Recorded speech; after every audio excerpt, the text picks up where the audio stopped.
Hello and welcome. Today we are going to take a look back at 1964, the last year that 90% silver coins were minted as pocket change here in the US. The Vietnam War was going on at that time, and the hippie movement was in full effect. We'll look at wages from that year and see what the value of the silver in coins from 1964 can tell us about the minimum wage today and the purchasing power people had in 1964. Nothing in this video is financial advice.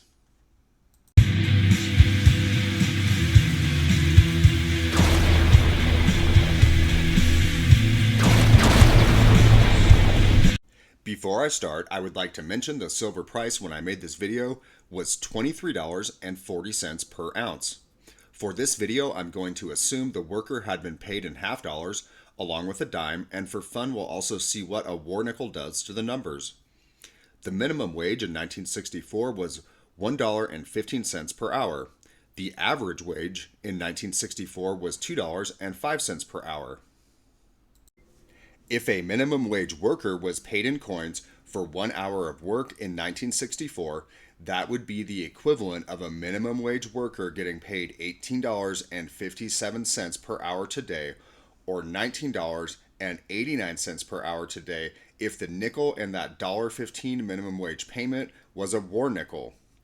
If the average paid worker was paid in coins for 1 hour of work that year, that would be equal to getting $33.78 per hour today, and if they received a war nickel instead of a regular nickel, that would bring the modern equivalent up to $35.10 per hour today.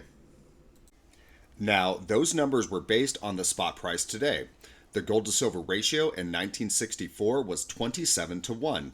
This would make silver's price today $76.14 per ounce if we had the gold to silver ratio today that they did in 1964.